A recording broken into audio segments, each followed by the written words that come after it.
Salam Bapak Ibu, Saudara-saudara kekasih dalam nama Tuhan kita, Tuhan Yesus Kristus. Dan selamat bertemu kembali di YouTube saya, Pendeta Rudolf H. Pasaribu Channel. Dengan dan lewat channel ini, saya komit untuk senantiasa menyebarkan pengajaran firman Tuhan. Karena saya percaya, berlandaskan Yesaya pasal 55 ayat 11 bahwa firman Tuhan yang saya dan Bapak, Ibu, Saudara-saudara semuanya juga ikut sebar lewat apapun termasuk lewat video ini tidak akan kembali dengan sia-sia, tetapi akan bekerja sendiri lewat kuasa dan berkat urapan Roh Kudus. Mari Bapak Ibu, Saudara-saudara, saya ajak semuanya untuk membantu saya menyebarkan pengajaran firman Tuhan, khotbah di ibadah minggu ke-16 sesudah Trinitatis 2 Oktober 2022. Terambil dari kitab Ratapan pasal 3 ayat 19 sampai dengan 26. Dan epistel dari kitab 2 Timotius pasal 1 ayat 1 sampai dengan ayat 14. Diikat oleh topik atau tema tak berkesudahan kasih setia Tuhan. Dalam bahasa Batak Toba dituliskan dang marpacohotan asini rohani Tuhani. Saya baca untuk kita, simaklah pembacaan firman Tuhan berikut ini. Judul perikop Ratapan pasal 3 keseluruhan ayat 1 sampai dengan ayat 66 adalah penghiburan dalam penderitaan. Khotbah kita dari ayat 19 sampai dengan ayat 26.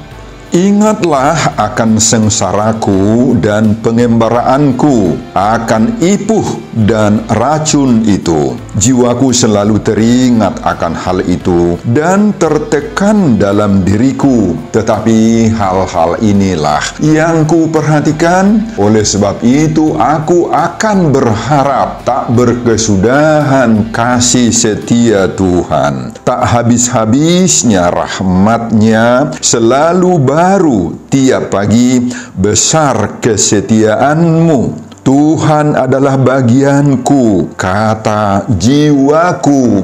Oleh sebab itu aku berharap kepadanya. Tuhan adalah baik bagi orang yang berharap kepadanya, bagi jiwa yang mencari Dia adalah baik, menanti dengan diam pertolongan Tuhan. Bapak, Ibu, dan Saudara-saudara, demikianlah nats khotbah kita di ibadah minggu ke-16 sesudah Trinitatis tanggal 2 Oktober 2022. Dihubungkan dengan topik minggu tak berkesudahan kasih setia Tuhan. Dang marpacohotan asini roha ni Tuhani. Saudara, kalau kita amati isi kitab Ratapan atau dalam bahasa Batak Toba disebut buku Adung-Adung, maka kitab ini lebih banyak membicarakan tentang tragedi yang terjadi pada orang Israel ketika mereka dibuang ke Babel. Saat itu, di tahun 587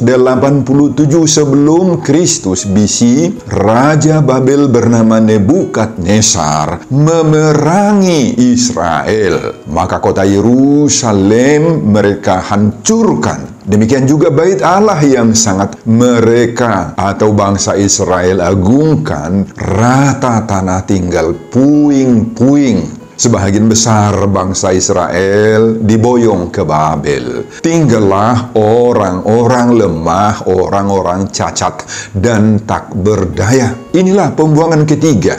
Setelah sebelumnya pembuangan pertama telah terjadi tahun 605 sebelum Kristus. Dan pembuangan kedua tahun 597, 10 tahun sebelum yang ketiga ini. Saudara, apa yang ditulis oleh Yeremia dalam kitab Ratapan atau buku Adung-Adung ini adalah menggambarkan keadaan orang Israel yang dirundung oleh duka nestapa. Air mata kepedihanlah mengisi kehidupan mereka semuanya, terutama mengingat kota kudus Yerusalem dan bait Allah yang hanya tinggal puing-puing dan reruntuhan belaka. Di sanalah mereka mendekam jadi budak selama 70 tahun hingga tahun 537 sebelum Kristus atau BC. Bapak, Ibu, dan saudara-saudara, apa yang membuat sehingga begitu buruknya penderitaan umat Allah itu? Kenapa begitu teganya Allah mengizinkan bangsanya menderita, menjadi budak atau hamba berpuluh-puluh tahun di Babel? Kota kudus dan baitnya hancur rata tanah oleh bangsa kafir itu. Ya, tentu saja dalam kondisi penderitaan yang dialami oleh umatnya ini, kita tidak boleh menyalahkan Tuhan sendiri. Nggak boleh. Keadaan buruk yang menimpa umat Allah ini terjadi adalah karena disebabkan oleh dosa-dosa pelanggaran umat itu kepada Allah sendiri. Karena mereka telah berbalik dari hadapan Allah. Nunga manudal hodebata nasida. Mereka sudah terbawa-bawa dengan dosa, dengan kejahatan, hingga beribadah kepada patung-patung Baal, serta mengikuti hawa nafsu dagingnya mereka sendiri. Ketika sedemikian buruknya penderitaan orang Israel di pembuangan Babel ini, dan Yeremia juga ikut di dalamnya, maka Yeremia duduk merenungkan kepahitan yang dialami oleh umat ini dengan tangan yang ditompangkan ke dagu seperti ini, menggambarkan kepedihan yang amat dalam, yang dalam bahasa Batak Toba disebut martutukian atau martukolisang begini. Yeremia menangis dan bahkan meratapi keadaan ini. Dalam bahasa Batak Toba lebih pas bila disebut mengedungi.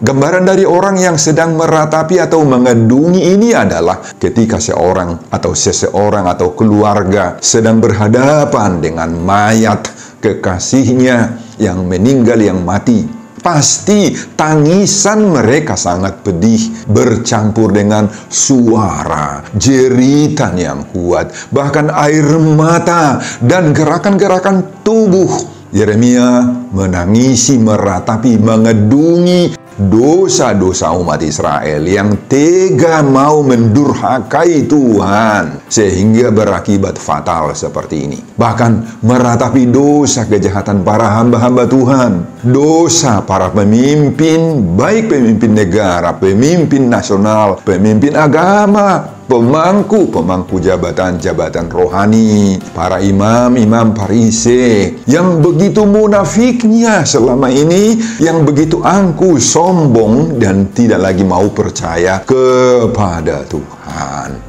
Penderitaan ini digambarkan oleh Yeremia pada ayat 19 sebagai ipuh dan racun. Dalam bahasa Batak Toba, songoraru, dohot rasun. Inilah gambaran keadaan mereka. Bahkan pada ayat-ayat sebelumnya juga Yeremia menggambarkan dengan keras. Pada ayat 16 misalnya, ia meremukkan gigi-gigiku dengan memberi aku makan kerikil. Ia menekan aku ke dalam debu. Ayat 17, engkau menceraikan nyawaku dari kesejahteraan. Aku lupa akan kebahagiaan. Inilah gambaran daripada penderitaan mereka. Dalam kondisi pahit seperti ini, Yeremia tidak hanya termangu-mangu saja memikirkan penderitaan bangsanya, umat Israel, umat Tuhan. Tetapi sebaliknya, Yeremia juga menyampaikan jeritan tangis hatinya kepada Tuhan. Pada ayat 22-23 Yeremia menyadari, meski Tuhan mengizinkan umatnya menderita, tetapi Tuhan juga campur tangan atas penderitaan umatnya. Dan pada ayat 22-23 itu kita baca, tak berkesudahan kasih setia Tuhan, tak habis-habisnya rahmat-Nya, selalu baru tiap pagi, besar kesetiaan-Mu. Kemudian pada ayat 24 sampai dengan 26, meski begitu beratnya penderitaan umat-Nya, tetapi Yeremia mau bertekad untuk terus percaya kepada Tuhan, tidak berhenti percaya kepada Tuhan. Makanya Yeremia mengatakan pada ayat 24 itu, Tuhan adalah bagianku, kata jiwaku, oleh sebab itu aku berharap kepadanya. Dan pada ayat 25, Tuhan adalah baik bagi orang yang berharap kepadanya, bagi jiwa yang mencari Dia. Dan pada ayat 26 lah, Yeremia bertekad, adalah baik menanti dengan diam pertolongan Tuhan. Saudara, itulah isi keseluruhan khotbah kita di pada minggu ke-16 sesudah Trinitatis 2 Oktober 2022. Apa pengajaran Tuhan bagi kita lewat pengalaman orang Israel ini dihubungkan dengan topik atau tema minggu, tak berkesudahan kasih setia Tuhan dan merpacohotan asini rohani Tuhan ini. Saudara, sejarah Israel ini menyadarkan kita beberapa hal. Pertama, ketahuilah bahwa dosa-dosa umat manusia itu pasti akan dihukum oleh Tuhan. Saudara, dari sejarah pengalaman buruk Israel ini dapat kita belajar bahwa meskipun sepertinya Tuhan membiarkan Israel berdosa terus, tetapi di satu saat, ingatlah, Tuhan pasti menghukum penjahat-penjahat. Cepat atau lambat, suka atau tidak suka, hukuman Tuhan pasti akan dijatuhkan oleh Tuhan kepada pelanggar titahnya, kebenarannya, pelawan-pelawan Tuhan itu. Hukuman Tuhan bisa terjadi dalam berbagai-bagai wujud. Dan salah satunya adalah bahwa Tuhan mengizinkan orang kafir menindas dan berbuat jahat kepada umat Israel, sekalipun dia umat Allah, orang percaya. Saudara, pengalaman pahit orang Israel ini layak menjadi pelajaran berharga dan menyadarkan kita saat ini, Bapak, Ibu, dan saudara-saudara, bahwa hukuman Tuhan akan dilimpahkan kepada umat, kepada orang, baik secara pribadi, keluarga, bahkan kepada bangsa atau negara, apabila kita atau umat manusia ini berbalik dari hadapan Tuhan. Manudal hodebata. Apabila orang atau kita sendiri tidak lagi mau menghargai Tuhan, menghargai perintah, titah atau firman, tidak lagi menghargai persekutuan dengan Tuhan. Apabila orang atau kita sendiri sudah pandang enteng, tidak lagi merasa butuh untuk campur tangan dan pendampingan Tuhan dalam hidup kita, Tuhan akan menghukum orang-orang seperti ini, Bapak Ibu. Tuhan bisa, tanda kutip, membuang kita dari hadapannya. Kalau Tuhan membuang kita dari hadapannya, maka berbagai-bagai perasaan pahit akan memenuhi hidup kita, Bapak Ibu. Apa perasaan pahit yang bisa menerpa hidup kita? Hidup kita akan seperti ipuh atau raru yang pahit. Tidak ada lagi ketenangan, damai sejahtera. Segala sesuatu yang kita lakukan tidak akan membawa kebahagiaan lagi, sukacita lagi, kesejahteraan lagi bagi kita. Akan banyak tanda kutip yang meracuni, mengarasuni hidup kita, meracuni pekerjaan, meracuni bisnis, usaha, sumber-sumber keuntungan kita. Segala sesuatu yang kita lakukan, yang kita usahakan, tidak akan berkembang lagi, layu, luluh, berantakan dan mati. Jika kita dibuang oleh Tuhan dari hadapan Tuhan, maka doa-doa kita juga tidak akan didengar lagi oleh Tuhan. Apapun yang kita sampaikan, kita keluhkan, yang kita minta kepada Tuhan, semuanya itu akan sangkut di atap rumah kita ini, nggak sampai lanjut ke atas ke sorga, ke hadapan Tuhan.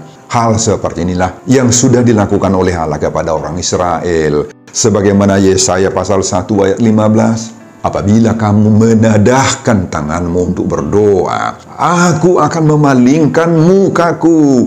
Bahkan sekalipun kamu berkali-kali berdoa, aku tidak akan mendengarkannya, sebab tanganmu penuh dengan darah.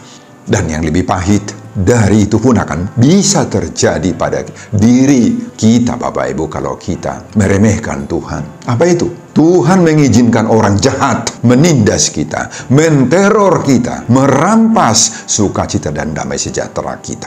Tuhan tidak lagi membela kita dalam keadaan sepahit seperti itu. Makanya Bapak, Ibu, dan saudara-saudara, jika Tuhan belum juga atau tidak menghukum kita sampai sekarang, sampai saat ini, bukan karena kita sudah bebas dari pantauan Tuhan itu. Bukan. Ingatlah, cepat atau lambat, hukuman akan dijatuhkan, akan terjadi pada orang-orang pendosa, pelawan, dan yang pandang enteng terhadap Tuhan. Oleh karena itu, sebelum semuanya itu terjadi, mari kita datang tersungkur di hadapan Tuhan, memohon ampun atas dosa-dosa kita, pelanggaran kita. Semoga Tuhan mengampuni kita dan semoga tidak membuang kita dari hadapan Tuhan. Amin, Bapak Ibu. Pengajaran yang kedua, berbagai penderitaan akibat terbuang oleh Tuhan. Apa itu? Bapak, Ibu, dan saudara-saudara, dalam kondisi yang sangat pahit sekali, Yeremia pada ayat 19 mengatakan kepada Tuhan, ingatlah akan sengsaraku dan pengembaraanku, akan ipuh dan racun itu. Dalam bahasa Batak Toba dituliskan, saingot madangolhon dohot pangaleleon natuau rodiraru dohot rasun. Saudara, kesengsaraan yang dialami Yeremia dan bangsanya digambarkan dengan dua sebutan di sini, yakni kata ipuh dalam bahasa Batak Toba raru, dan kata yang kedua racun dalam bahasa Batak Toba rasun. Ipuh atau raru adalah sesuatu yang sangat-sangat pahit, yang biasanya dicampur kepada air nira, air tuak yang manis. Jadi raru di sini menggambarkan kepahitan yang amat sangat yang menimpa diri Yeremia.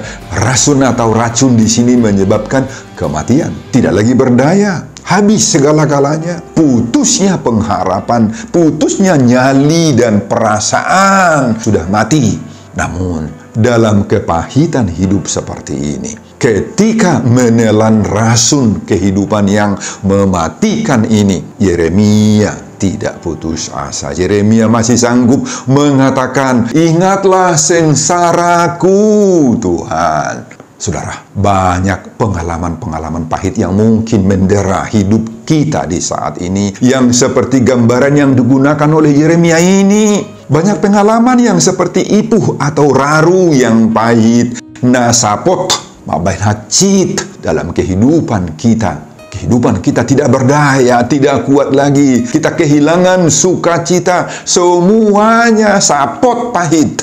Banyak kepahitan-kepahitan hidup yang membuat kita martukulisang, Bapak Ibu. Membuat kita mengalami rasa takut dalam hidup ini, kehilangan pengharapan-pengharapan. Bisa karena riwayat kesehatan kita yang sudah lama sangat-sangat buruk. Bisa karena hutang, piutang yang sulit dilunasi. Bisa karena anak-anak yang belum sampai kepada cita-citanya, belum nikah misalnya, meski sudah umurnya tua. Semua ini membuat hidup kita sapot, Bapak Ibu, pahit, hacit. Bahkan tidak hanya seperti ipuh atau raru kehidupan yang bisa memukul kita. Justru datang pula berbagai-bagai racun, rasun yang berusaha membunuh semangat kita, membunuh pekerjaan, membunuh usaha, bisnis, membunuh tiga-tiga kita. Banyak yang menteror kita sehingga hati kita semakin lunglai, terasa mati rasa, Bapak Ibu. Dalam kondisi hidup yang seperti ini, apa yang harus kita lakukan? Mari kita dengar pada pengajaran yang ketiga berikut ini. Tetapi sebelum kita tiba pada bagian yang ketiga, Mari kita camkan sekali lagi seruan topik minggu ke-16 sesudah Trinitatis. Tak berkesudahan kasih setia Tuhan. Dang marpacoho tanah sini rohani Tuhani. Ingat ini Bapak Ibu, agar semangat kita bangkit kembali ketika kita dirundung, diterpa, diberondong oleh kepahitan hidup seperti ini.